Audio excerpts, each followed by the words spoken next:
Welcome to myFace, myStory, voices from the craniofacial community, with your host, Dina Zuckerberg. Hello, and welcome to myFace, myStory. I'm Dina Zuckerberg, your host and Director of Family Programs at myFace. Like many of you listening, I have a craniofacial difference.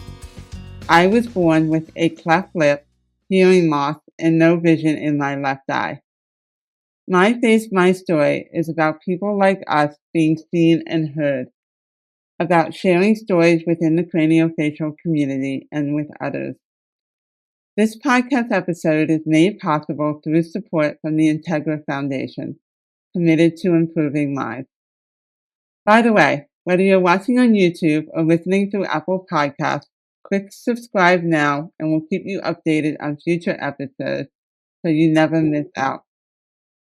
And if you're a fan of myFace, myStory, please rate and review the program on Apple Podcasts so we can get our message of inclusivity and empowerment to more people. Today I'm joined by Joseph Lingad and Corey R. Taylor. Joseph is a director and producer drawn to powerful, socially driven storytelling. He began his career in 2008 as a camera assistant on TV shows, commercials, and narrative films, eventually transitioning into journalism. In 2011, he joined the Wall Street Journal as a videographer, later producing videos for Market Watch and Balance, covering topics such as income inequality, the student loan crisis, and America's epidemic of loneliness. After more than a decade in the newsroom, Joseph returned to school in 2022 to earn a master's degree in business and economics reporting with a specialization in documentary filmmaking. As part of his capstone project, he created a 36-minute version of Don't Look Away, a deeply personal documentary inspired by his own experiences living with a facial difference. Joseph is currently expanding the project into a feature-length documentary, aiming to complete it by early 2026. Corey R. Taylor was born with what doctors called a, quote, craniofacial deformity, end quote, which required over 50 craniofacial reconstructive surgeries. However, he refuses to let that stop him from living his best life. From a full-time caregiver for his loved ones, to moving out, to writing 2 books and starting an acting career, Corey is both eager and excited to see where things go. Welcome, Joseph and Corey. Thank you very much for having us. Hi, Dina. Thanks for having us. You're welcome, and I really look forward to our conversation. Can you each share briefly about your facial difference and how it has shaped you into the person you are today? And we can start with you, Joseph. Yeah, so I was born with a cleft lip and a cleft palate. Had about 12, 13 surgeries to quote unquote fix it. And my facial difference had a huge impact on shaping who I am. It made me more and it created more empathy in me. I was able to empathize to those who were different than me. And I'm because of it, more sensitive, and more self-aware. But on the flip side of that, it also created frustration. It also made me have a chip on my shoulder, and kind of created a sense of paranoia as well.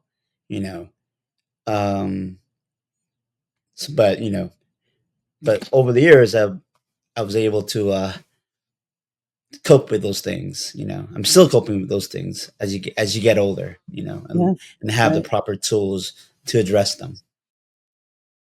Yeah, I feel like it's a journey, and I could relate to so much of what you were just talking about empathy and being sensitive, and having to. I think our past sometimes influences our present and our future because of our experiences growing up.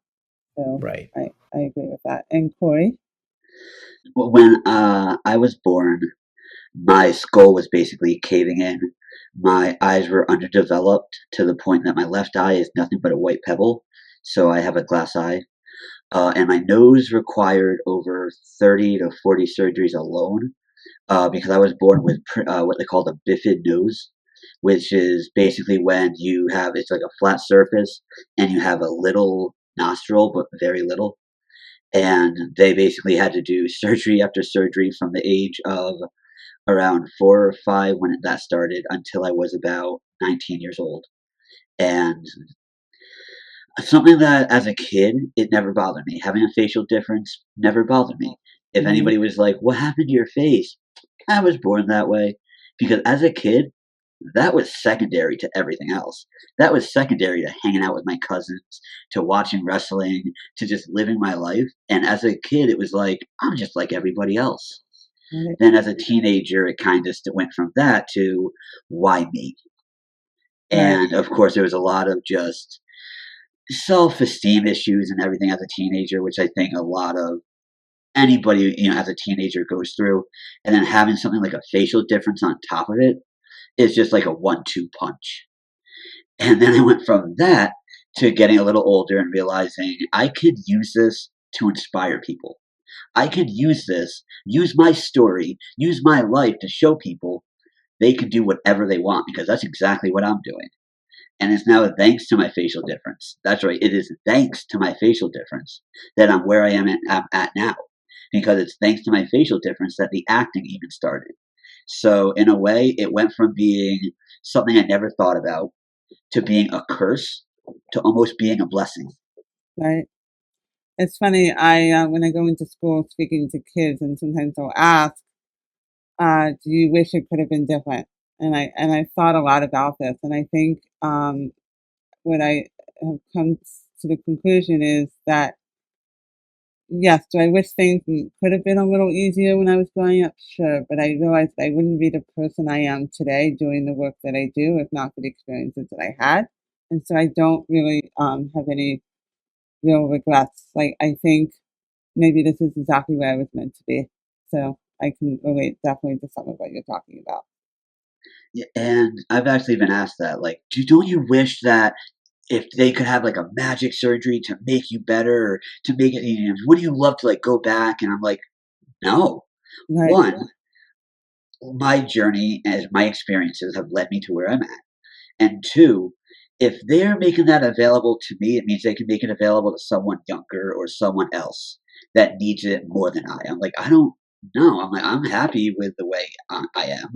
If the, doctors can do something great, but it's like, I accept where I'm at, if that makes sense. right. So Joseph, can you tell us what inspires you to create Don't Look Away and what your journey has been like developing this documentary?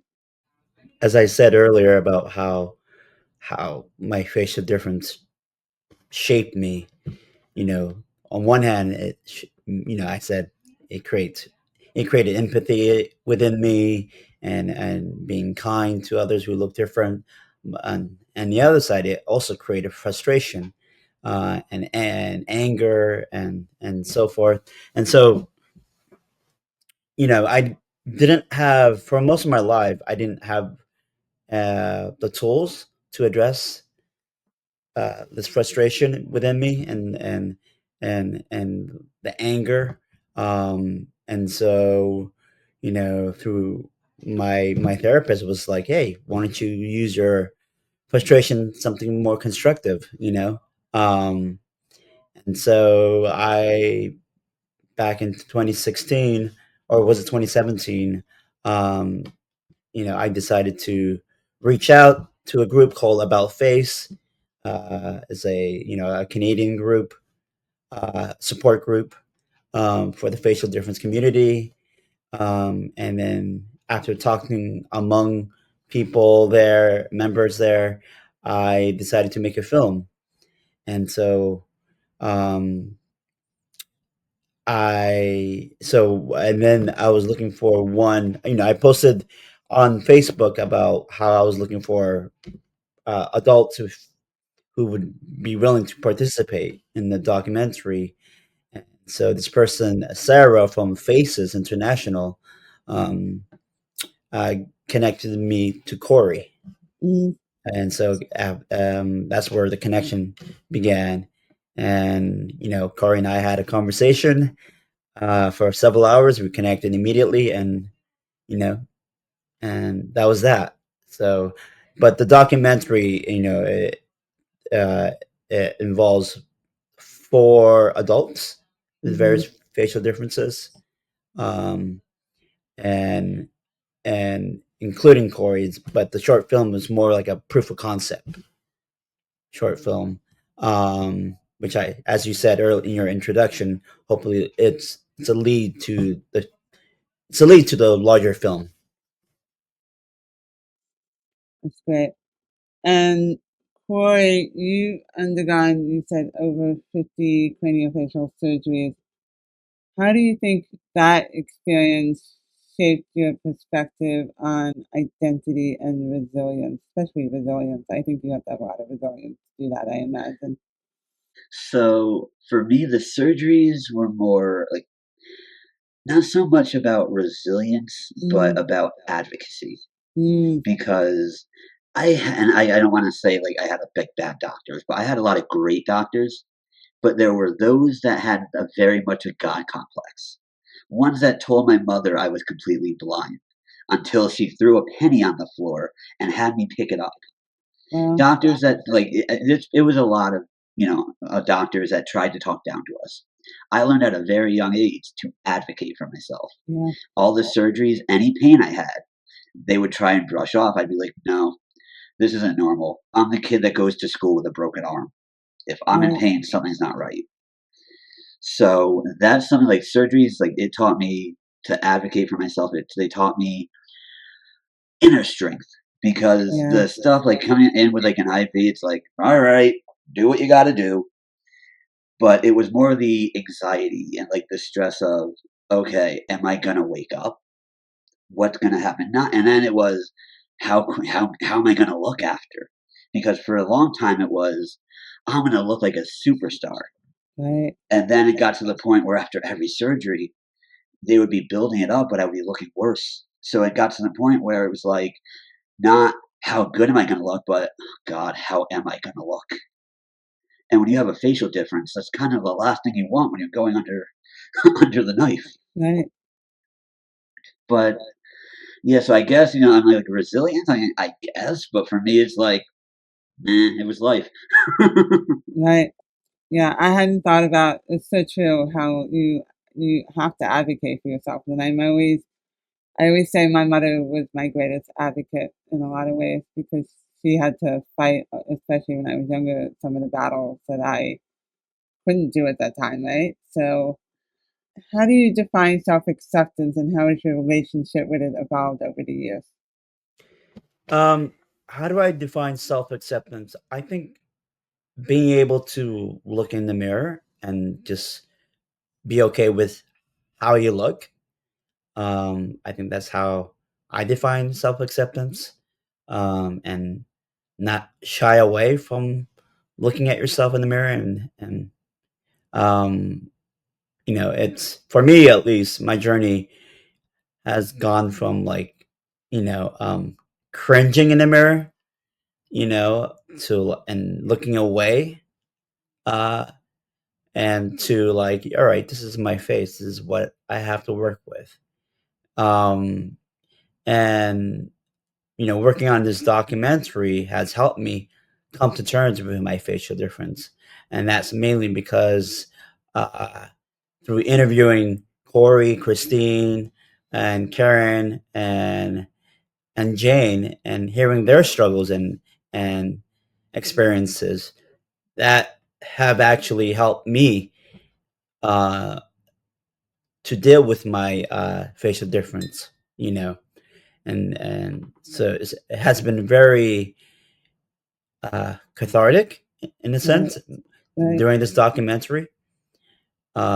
But as we all know, dealing with our facial difference isn't linear. right, Sometimes we have our bad days and good days, But as you get older and gather new tools on how to deal with our frustration and anger and angst, we're able to not allow those bad days to affect us as much. I think that's really true. And I think self acceptance is a lifelong journey. And I have a feeling we're not the only people. I have a feeling a lot of people think about this, whether you have a facial difference or not. I think it probably impacts us maybe a little bit more than some others, but I think it is something that probably a lot of people think about in self acceptance, and even sometimes even the most beautiful people feel insecure in some way, you know. Mm-hmm. So, Corey, do you have anything to add on self acceptance? And So I feel like self acceptance is something that we're all a work in progress. We're all working on trying to figure out who we are inside and out. And I feel like we all have those good days and those bad days, but I feel like even though we have those days where we're not quite happy with who we are, I feel like it doesn't take away from the fact that we still accept who we are. It's just everyone has bad days. You could have a bad hair day. Oh my God, I hate this. You know, it doesn't mean you're not accepting it. It just means you're having a bad day and you want to complain. right, right. I think self acceptance is something that people really just need to, it's something that they just have to kind of work on and just not be afraid to look in the mirror and really evaluate themselves. Yeah, I agree. To our audience, I hope that you are enjoying this episode of My Face, My Story. Whether it's your first time joining us or you've been with us since the beginning, make sure you subscribe to our YouTube and Apple Podcast channels and sign up for our mailing list at myface.org/mystory. Corey, can you share a moment when writing or acting has helped you process or heal from your past? So, yeah, writing, everyone used to say, like, oh, you know, when's your facial dip? It doesn't influence your writing, and it never did. Then last year, I was having my first surgery in over 10 years, 15 Mm, years. It started to bring a lot of stuff up, so I just started to write. And it wasn't even like I was writing to make myself feel better or anything like that. I just happened to create stories that had a character with a facial difference.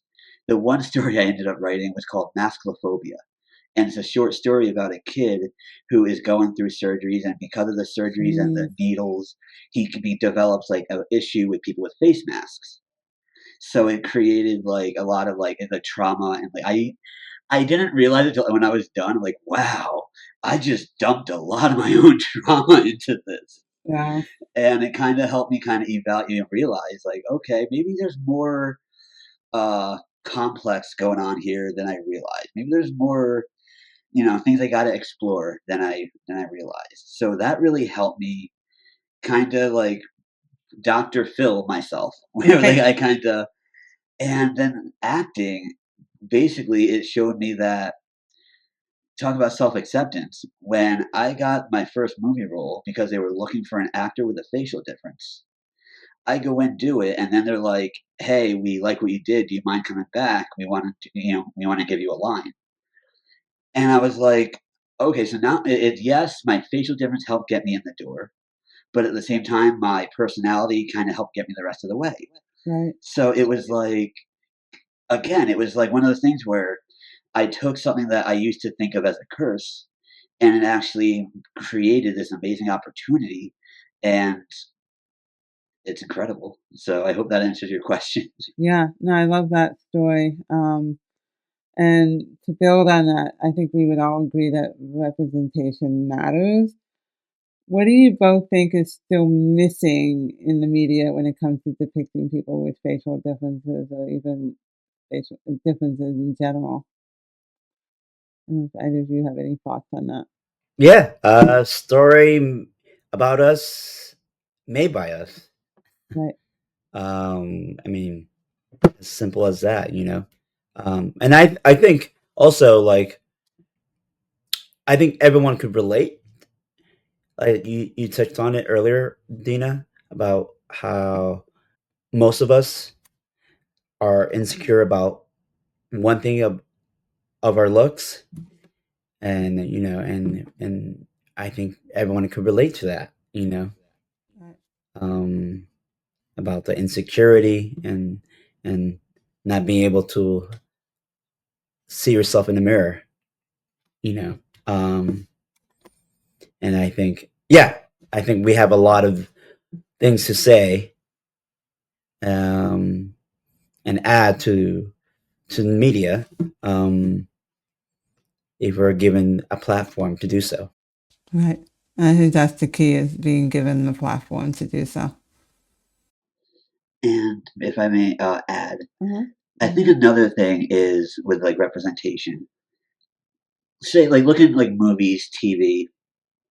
The person that is different is usually the person that is different. A Right. person with a facial difference is usually a person with a facial difference. That is, Right. yes, that brings out, yes, it's representation. But now, what about that bartender in the background? Why can't he have a facial difference? Why can't the main actor who might be a police officer, why can't he have a facial difference? It's like, yes, create stories for people with facial differences, and I'm all over it. More roles for me. But at the same time, I don't want it all to be roles for people with facial differences.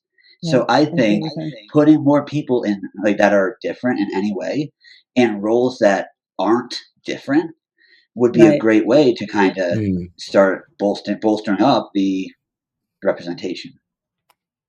I right. like that. I think in the past or even recently, a lot of the roles that are given to people with facial differences are viewed as, or they're usually played like an evil character, you know, or like the film Nebraska, uh, back I was 2014, 15, I forget the date, but the guy with the cleft lip plays as an evil character guy. What a surprise, Um, all this, most, or if not all, but many of the Star Wars characters, all the bad guys, have some facial difference. I feel like we are moving maybe a little bit in the right direction. But I feel like we have a long way to go. But I I mean, feel if you like, look I at mean, your film is a right, perfect example of how we're moving in the right direction. right, But And right, not just that, I feel like, but it shows like, and when I was younger, like when I was a teenager in the late 90s, I thought about acting back then, but it was during the late 90s South Park era where somebody like me in like a movie or something, it would have been a punching down role.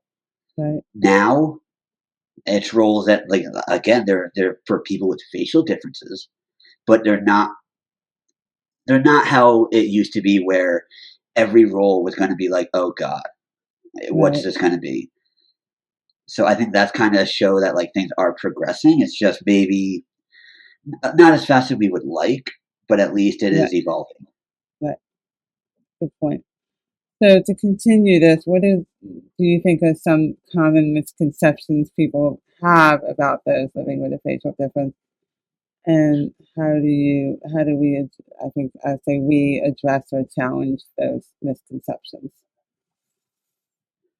go And ahead, I'll Corey. say, for Yeah. example, I think, and I'll use the example of not smart, not capable, and I think those are sort of a couple that I think of as, Yeah, that's the biggest thing for me is people look at people with facial differences or like me specifically and they think I am mentally challenged.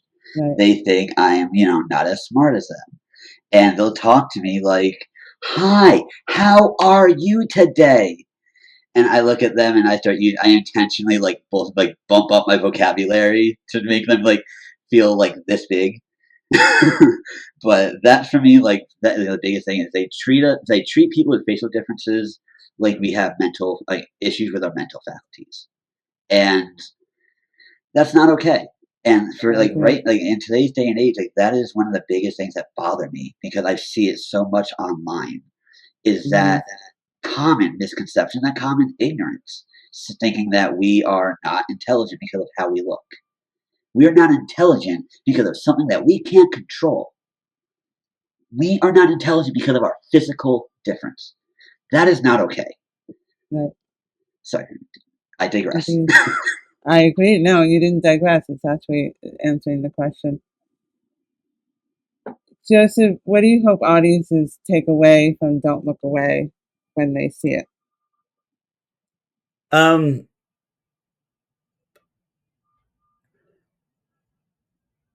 Just ask themselves, like, when the audience sees someone who looks different, ask themselves, like, why do I treat this person differently than to another person?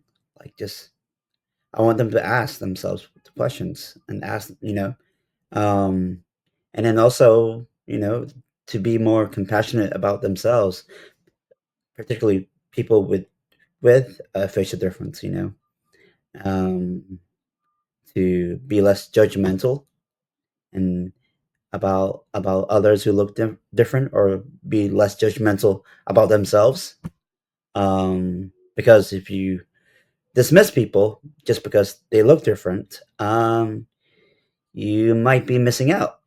You may not know that who that person really is. You might be missing out. Hey, this person might be actually a real person to know. Right.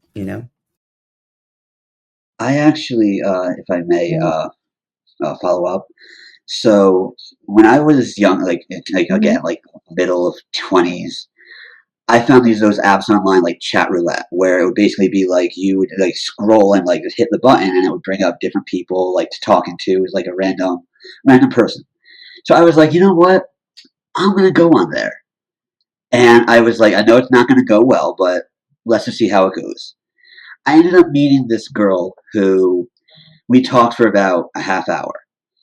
When we were done talking, she told me, I'm going to be honest with you.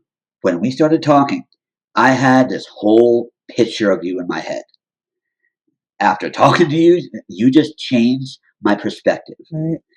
That 20-minute phone call, I just like helped this girl see, hey, this isn't everything.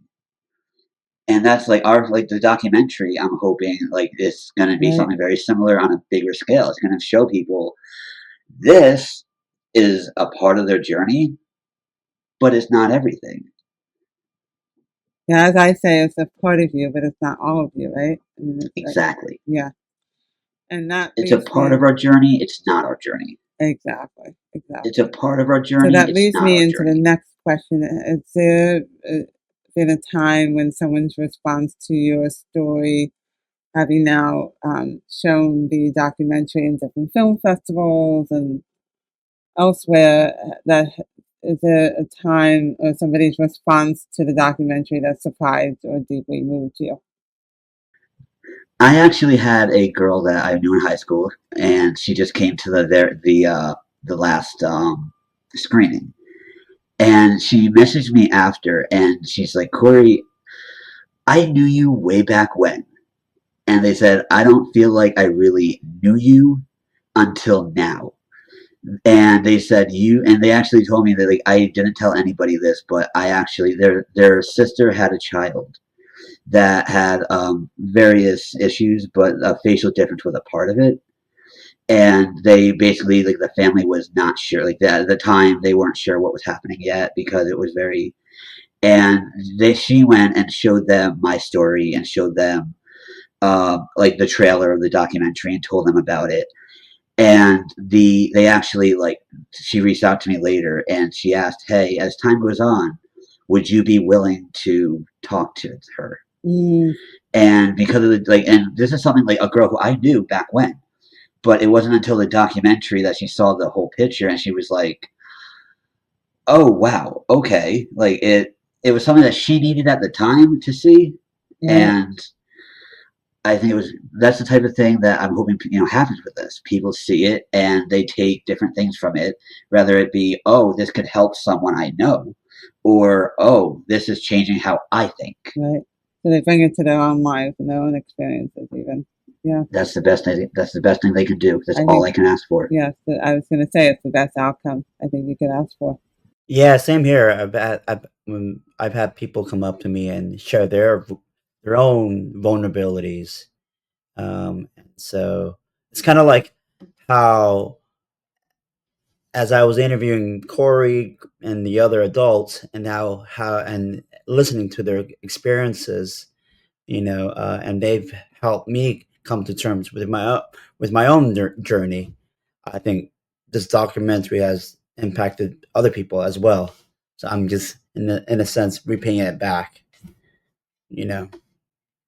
Hopefully it's creating more allies for the community, because I'm guessing some people who see the film never even heard of a facial difference or even understand what that even means. So hopefully that's happening too. The last screening of the film was at the Real Abilities, and so I believe it was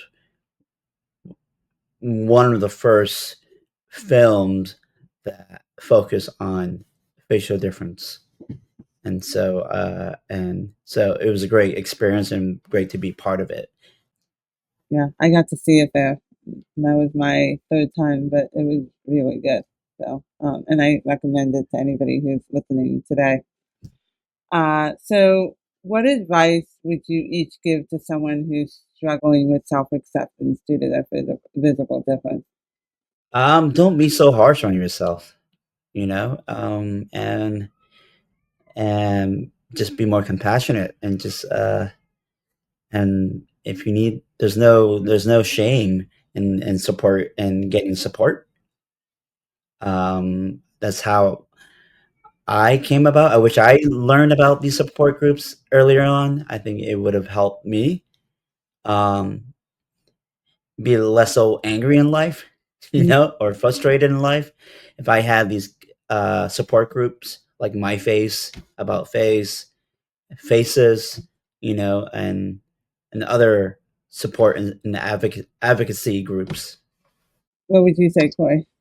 I The biggest thing I can say is drown out the negatives. Emphasize the positives that you hear and the support you have around you, and just keep moving. Keep moving forward. That is all you can do. Don't let it stop you. Don't let the noise, don't let the negative stop you. Keep moving forward. So I agree with you. I think that is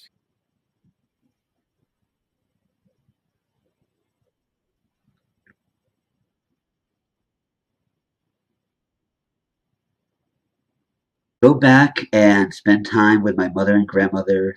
And the only other thing is telling them just, it gets good.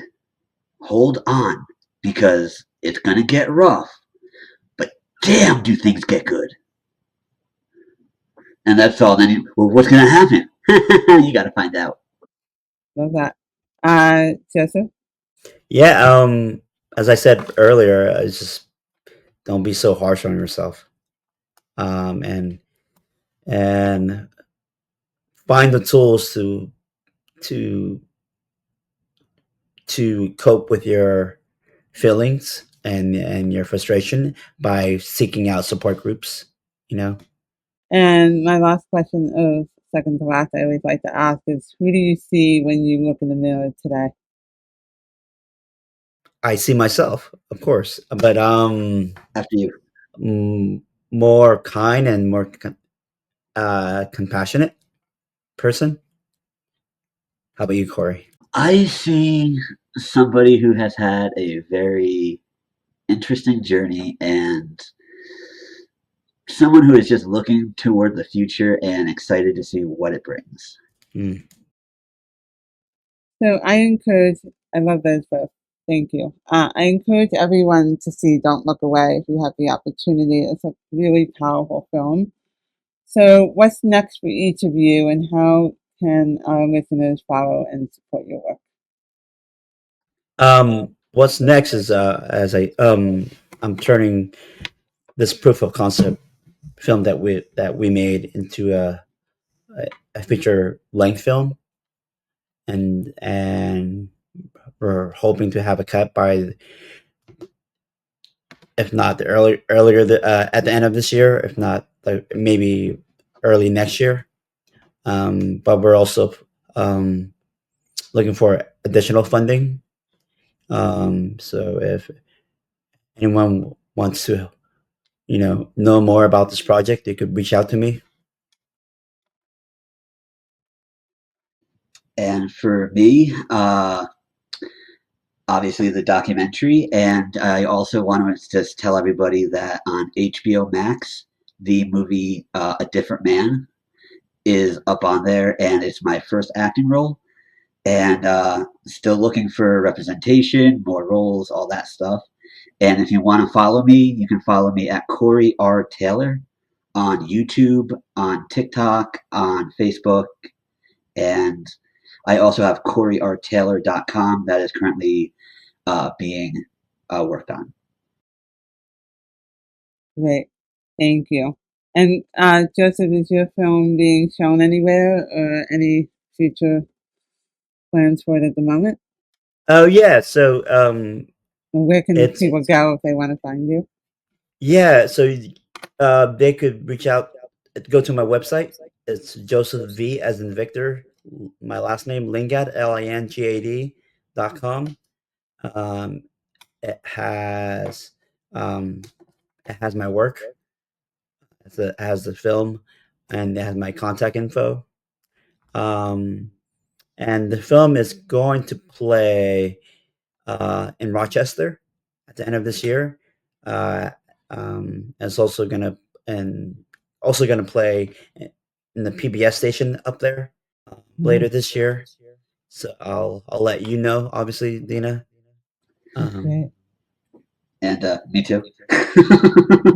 Of course, Corey. So, Joseph and Corey, thank you both so much for joining me today and for sharing your stories with such honesty and heart.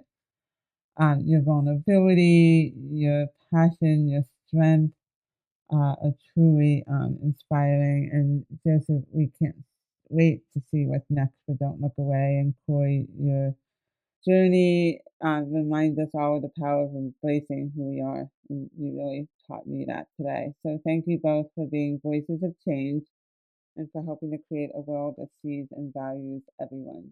So thank you. Yeah, thank you for having us. Joseph and Corey are inspiration to me and everyone they meet. Everyone has a story, and I'm hopeful that by sharing stories like these, we can create a kinder world. For more than 70 years, myFace has been dedicated to changing the faces and transforming the lives of children and adults with facial differences by providing access to holistic, comprehensive care, education, resources, and support that pave the way for better outcomes. To learn more, please visit myface.org. If you would like to learn more about the myFace support group so that we can connect you with others in the craniofacial community, please visit myface.org/online-groups. Be sure to subscribe to myFace, myStory on your favorite podcast app and on YouTube to get notified of our next episode. If you'd like to receive email reminders of new episodes, sign up at myface.org/mystory. That's myface.org/mystory. Thank you for joining us for this episode of myFace, myStory. Remember, it takes courage to share your story, so be brave and speak out.